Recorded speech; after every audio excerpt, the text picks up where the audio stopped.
अस्सलाम वालेकुम स्टूडेंट्स।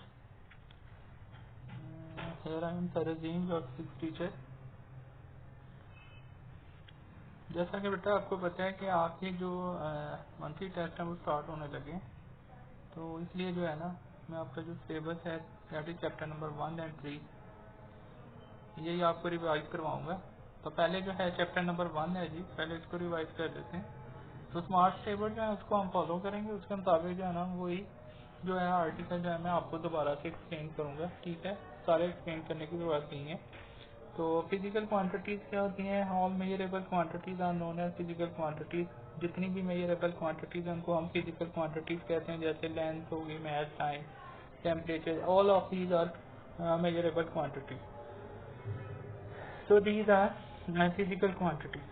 अब जैसे अगर आपने बाजार से किसी जो है वो चीनी लेके आते हैं, तो दुकानदार को अगर आप कहेंगे 5 kg शुगर दो, ठीक है, तो याद रखें कि फिजिकल क्वांटिटीज के लिए मैग्नीट्यूड का होना बहुत ज़रूरी है। ठीक है, तो 5 kg का मतलब है कि 5 उसकी न्यूमेरिक वैल्यू है, kg उसका यूनिट है। तो इट मीन्स कि जो 5 kg है वो एक मैग्नीट्यूड है जिसमें दो चीज़ें आ जाती हैं। ठीक है ना जी। इसके अलावा आगे फिर क्वांटिटी जो है वो वेक्टर्स भी हो जाती हैं जिसमें डायरेक्शन आ जाती है। तो लेकिन अभी हमें उससे कोई कंसर्न नहीं है। ठीक है, तो फिजिकल क्वांटिटीज के लिए सबसे पहले तो आप याद रखें मैग्नीट्यूड का होना बहुत ज़रूरी है। उसने भी एग्जांपल्स दी हैं। तो physical quantities are further divided into two categories, that is base quantities and second one derived quantities. Base quantities क्या होती हैं? Base quantities are the quantities on the basis of which other quantities are expressed. जिनको base बना के हम दूसरी quantities को express करते हैं उनको हम कहते हैं दीज आर बेस क्वांटिटीज। ठीक है, और these are given in numbers, length, mass, time, electric current, temperature, intensity of light and the amount of a substance. These are the base quantities. Now the second जो type है physical quantities, that is the derived quantities. The quantities that are expressed in term of base quantities. ऐसी quantities जो base quantities की base पे जो है ना हम उनको एक्सप्रेस करते हैं, ठीक है, उनको हम derived quantities कहते हैं। अगर डेफिनेशन देखिए थोड़ी बहुत ज़रा मिलती जुलती है, वर्डिंग तकरीबन एक जैसी है। ठीक है, तो इसमें थोड़ा जो है ना क्लियर करनी पड़ेगी, और से थोड़ा ना याद करना पड़ेगा। अगर ड्राइव क्वांटिटी जो है इसकी एग्जांपल जो है वो area, volume, speed, force, work, energy, power, electric charge, electric potential. ठीक है, इसके बाद है इंटरनेशनल सिस्टम ऑफ यूनिट्स। इसकी क्यों जरूरत पड़े इंटरनेशनल सिस्टम ऑफ यूनिट्स की? बेसिकली जो है ना जो ये इसलिए इसकी जरूरत पड़ी कि ताकि पूरी दुनिया में एक जैसी क्वांटिटीज की मेजरमेंट हो। ठीक है, फॉर एग्जांपल जो केजी यहाँ पे है वो अमेरिका में है। ठीक है, ये नहीं है कि यहाँ पे केजी जो है वो उसका उसमें ज़्यादा चीज़ें आती है, ज़्यादा वजन होता है और अमेरिका में कम होता है, ऐसा नहीं है। ठीक है, तो इसलिए जो है ना सारे जो यूनिट जितने भी यूनिट्स हैं, ठीक है, 1960 में जो वेट एंड मेजर्स की कॉन्फ्रेंस हुई थी पेरिस में, तो वहाँ पे उन्होंने डिसाइड किया कि जो मैथ है वो कितना होना चाहिए, लेंथ 1 मीटर कितना होना चाहिए। ठीक है, और हर एक की जो ओरिजिनल फॉर्म है ना वो जो पेरिस वहाँ पे उसके म्यूजियम में पड़ी हुई है, लेकिन जो उसका रेप्लिका है, जो उसकी कॉपी है, वो बाकी मुल्कों में जो है ना वो भेजी जाती है, भेज दी गई हुई है। उसके मुताबिक ही जो है ना वो फिर मेजरमेंट करते हैं। इस पूरे आर्टिकल में जो शॉर्ट के पॉइंट ऑफ व्यू से देखें तो एक डेफिनेशन है यूनिट की। यूनिट क्या है? Once a standard is set for a quantity then it can be expressed in terms of that standard quantity. ठीक है, this standard quantity is called a unit. तो ये यूनिट की डेफिनेशन है, ये आप देख लें कि जो यूनिट की डेफिनेशन है, ठीक है, यहाँ से शुरू हो रही है, शॉर्ट में आपको आनी चाहिए कि जब किसी भी क्वांटिटी के लिए तो स्टैंडर्ड सेट हो जाता है तो उस स्टैंडर्ड को हम इसी मतलब फिर उसी टर्म को हम उस स्टैंडर्ड के मुताबिक जो है ना वो एक्सप्रेस करते हैं, और ये जो स्टैंडर्ड क्वांटिटी होगी इसे हम यूनिट का नाम देंगे। तो इस तरह आपने जो है ना यहाँ पे इसकी जो डेफिनेशन है ना वो आपने याद कर लेंगे। तो ये लिखी हुई है यहाँ पे। ठीक है जी। इसके बाद नेक्स्ट है जी base units. The units that describe base quantities are known as base units. जो बेस यूनिट्स के यूनिट होंगे ना उसको हम जो है वो बेस यूनिट कहेंगे। जैसे लेंथ है उसका सिंबल एल है, ये क्वांटिटी में आता है, लेकिन यूनिट में इसका मीटर है और सिंबल इसका एम है। इसी तरह सारे जो है ना उसने बता दिया, जैसे लास्ट में अमाउंट ऑफ अ सब्सटेंस है, ठीक है, और इसको एम से, और मोल जो है इसका मतलब यूनिट है, और MOL से इसको लिखते हैं, ठीक है जी। तो इस तरह जो है ना ये आप टेबल जो है ना इसको आप अच्छी तरह से याद कर लें। इसके बाद है derived units. The unit of base quantities are known as base units and unit of derived quantities are known as derived units and these units are derived from base units, ठीक है। कोई सा भी यूनिट आप उसका unit ले लें, ठीक है, तो वो न्यूटन है, जो कि किसके इक्वल होता है, ये होता है किलोग्राम मीटर पर सेकंड स्क्वायर। मतलब इसमें मैथ भी आ गया, लेंथ भी आ गई और टाइम भी आ गया, मतलब 3 बेस क्वांटिटी को मिलकर जो है वो न्यूटन बनता है, ठीक है। इसी तरह वॉल्यूम है इसका मीटर क्यूब है, ठीक है, और इसमें जो है वो लेंथ का यूनिट आ गया। तो ड्राइव्ड यूनिट जो है वो बेस यूनिट से जो है वो ड्राइव किए जाते हैं। इसका भी टेबल उसने दिया, जैसे स्पीड है V है, नाम उसका लिख दिया मीटर पर सेकंड, सिंबल उसका आ गया मीटर पर सेकंड, ठीक है। तो इस तरह जो है ना अब ये टेबल जो है ना इसको भी आप देखने और याद कर लें, ठीक है। इसके बाद प्रीफिक्सेस हैं। प्रीफिक्सेस क्या है, basically the words are letters that are added before SI units, ठीक है। SI यूनिट से पहले जो वर्ड्स आर लेटर ऐड किए जाते हैं उनको हम प्रीफिक्सेस कहते हैं। जैसे जो है केजी है, ग्राम जो है वो यूनिट है, केजी जो है प्रीफिक्सेस है, लेकिन ग्राम जो है वो स्टैंडर्ड यूनिट नहीं है। मैथ का जो यूनिट है वो केजी है, that is the standard unit. तो के ग्राम के साथ मैंने प्रीफिक्सेस तो लगा दिए, लेकिन याद रखें कि स्टैंडर्ड यूनिट जो होते हैं ना इनके साथ जो है ना हमेशा जो है वो प्रीफिक्सेस लगते हैं। टेबल भी साइड पे उसने बनाया हुआ है, लेकिन मोस्टली कॉमनली यूज जो प्रीफिक्सेस हैं वो आपको पता होना चाहिए। These are mega, kilo, mega, giga, milli, ठीक है ना, माइक्रो, नैनो, पिको, ये 6 ऐसे हैं जो कि बहुत ही यूज होते हैं। इनको तो आप अच्छी तरह याद कर लें। टेबल में तो आपको MCQ जान वो आ सकते हैं। जैसे उसने यहाँ पे एग्जाम्पल दिए प्रीफिक्सेस बनाने की, जैसे अगर आपने प्रीफिक्सेस ऐड करने हैं, जैसे 20,000 ग्राम है, तो 1000 से डिवाइड करें और साथ के लगा दें।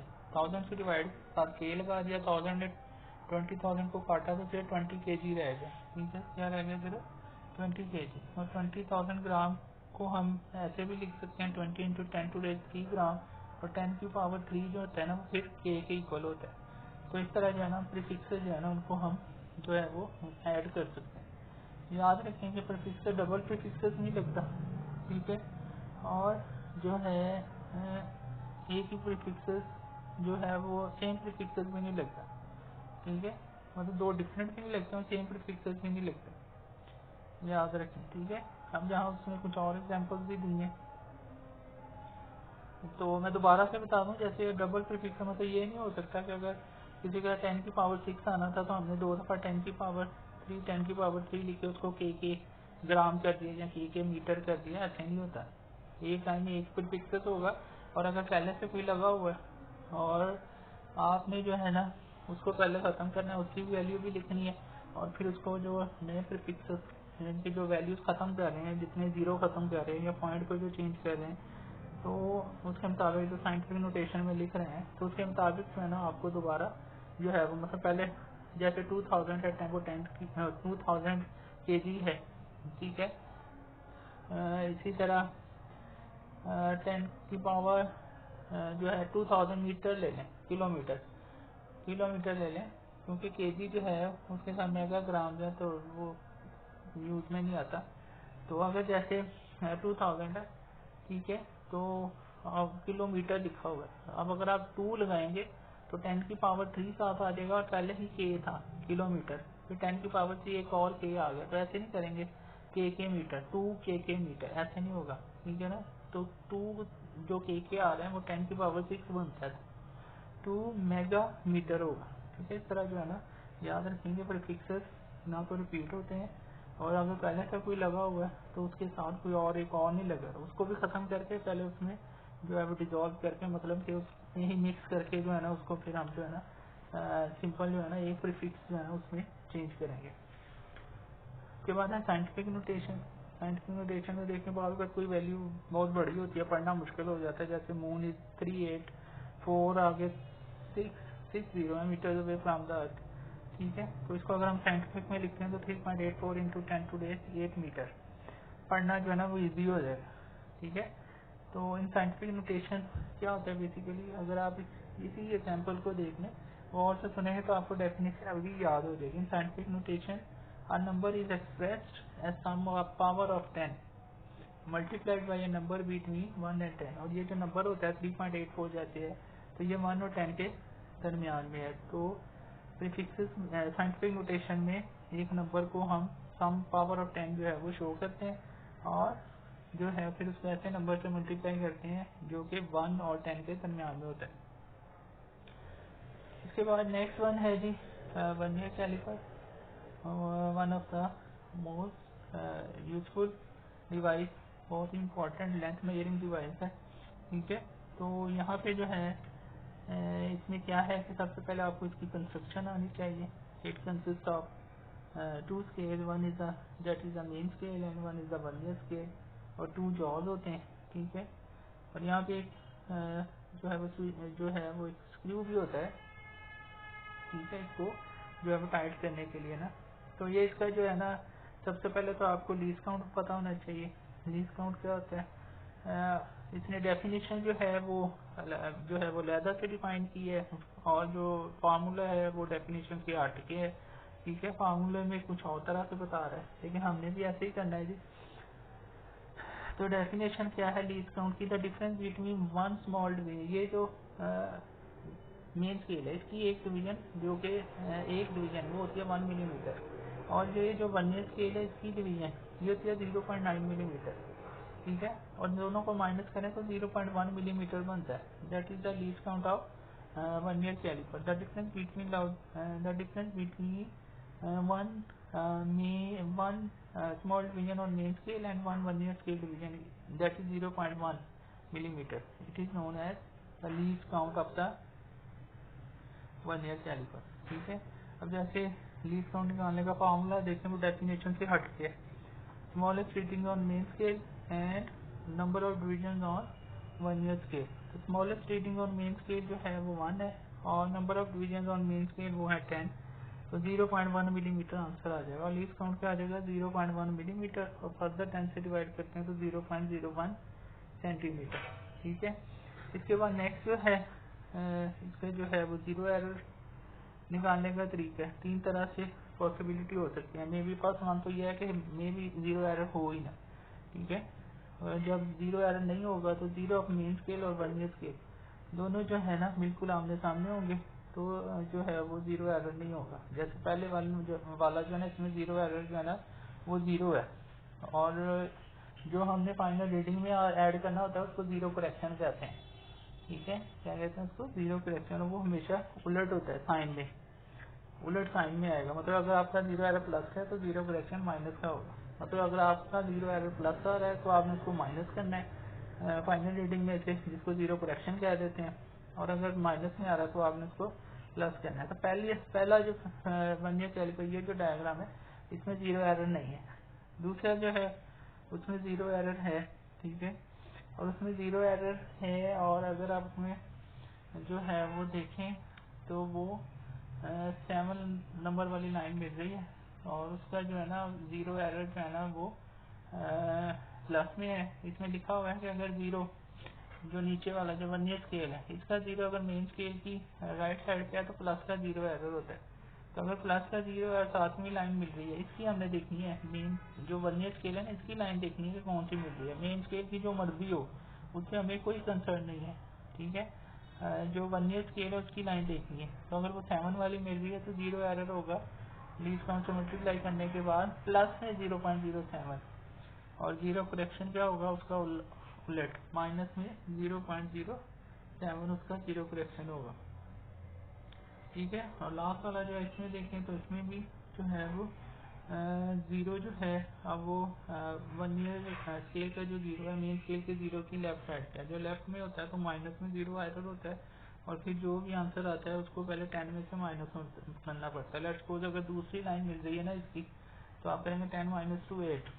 ठीक है, और अगर 8 में मिल रही है तो आप कहेंगे 10 माइनस 8। तो आई थिंक यहाँ पे जो है ना 8 वाली मिल रही है, तो 8 वाली जो अगर मिल गई हो तो पहले आप 10 में से माइनस करेंगे, 2 आ जाएगा, लीस्ट काउंट से मल्टीप्लाई किया तो -0.02, 0 एरर होगा और 0 करेक्शन इसका उलट होगा। ठीक है, 0 करेक्शन जो है वो इसका उलट होगा, फिर वो प्लस में आ जाएगा। ठीक है, तो इस तरह हम जो है इसका जो है जीरो एरर निकाल सकते हैं। और वर्किंग में जब जाएंगे तो आपने क्या करना है कि ये जो वर्नियर कैलिपर है उसके ये जो जाल है इसके दरमियान में उस ऑब्जेक्ट को सेट कर देते हैं जिसका हमने जीरो एरर निकालना है। ठीक है, और फिर हम इसकी रीडिंग जो है वो नोट करते हैं। अब जब हम इसकी रीडिंग लेते हैं तो फिर हम देखते हैं मेन स्केल की रीडिंग क्या है। ठीक है, वर्नियर स्केल की कौन सी डिवीजन मिल रही है, फिर फैक्टर टू बी एडेड। ठीक है, ये सारा मैं आपसे करवा चुका हूँ क्लास में, मेरे ख्याल से कोई मसला नहीं होना चाहिए। रीडिंग लेना सारा मैंने आपको जो है वो पहले से करवा चुका हूँ। ठीक है, मेरे ख्याल से आपको आना चाहिए। फिर भी कोई मसला हो तो आप मेरे से पूछ सकते हैं लेक्चर के दौरान। इसके बाद जो है लास्ट पॉइंट है जी, वो है सिग्निफिकेंट फिगर्स। सिग्निफिकेंट फिगर्स क्या होता है basically, in any measurement the accurately non digits and the first doubtful digits. किसी भी मेजरमेंट में जो नॉन डिजिट्स और एक ऐसा होता है जो कि डाउटफुल होता है। फॉर एग्जांपल अगर मैं किसी को कह देता हूँ कि मीटर रॉड से जो है ना ये एक मतलब कॉपी है, इसकी लेंथ निकाल, एक बच्चा कहता है 13.5 है, दूसरा कहता है 13.4 है, 13 तक तो मैं एग्री करता हूँ। अब ये जो 5 और 4 है ये जो है ना मेरे डाउटफुल है। तो इस तरह की जो वैल्यूज होती हैं उनको मतलब सिग्निफिकेंट फिगर्स कहते हैं। तो उसमें क्या होता है accurately known digit point the first doubtful digit. Vernier calliper से अगर पाया जाए रीडिंग लो, एक बच्चा जो बताता है कि 5.47 है, दूसरा बताता है 5.47 है, दूसरा कहता है 5.46 है। अब यहाँ पे लास्ट वाली रीडिंग जो चीज 7 और 6 है वो डाउटफुल है। ठीक है, तो इस तरह जो है ना ये जो वैल्यूज होती हैं इनको हम सिग्निफिकेंट फिगर्स कहते हैं। और सिग्निफिकेंट फिगर्स जो है ना उनको हमें काउंट भी करना पड़ता है। ये जो पेज है इस पे सारी उसने ऐसी एग्जाम्पल्स दी हैं। ठीक है, आप पढ़ेंगे तो आपको सारा समझ आ जाएगा। इसके बाद कुछ उसने सिग्निफिकेंट फिगर्स को कैसे काउंट करते हैं। नंबर ऑफ सिग्निफिकेंट फिगर्स अगर आपसे कोई पूछ लेता है कितने हैं इस वैल्यू में, कि कोई भी वैल्यू अगर आपको बता दें, तो non zero digits are always significant. जो नॉन जीरो डिजिट्स होते हैं ना वो हमेशा सिग्निफिकेंट होते हैं। जैसे 1 2 3 लिखा हुआ है तो 3 सिग्निफिकेंट फिगर्स हैं। Zero between 2 significant figures are also significant. मतलब अगर लिखा है 102, ठीक है, या 1.002, तो अगर नॉन जीरो के दरमियान में 0 0 आ जाते हैं तो वो जो है वो भी सिग्निफिकेंट होंगे। जैसे 1.002 में 4 होंगे। फाइनल और ending zeros on the right in decimal fraction are significant. अगर लिखा 1.200 तो ये जो आखिर में जो 0 0 है वैसे तो इनकी कोई वैल्यू नहीं है, अगर लिख दिए तो इनकी जो है वो सिग्निफिकेंट फिगर्स में ये इंक्लूड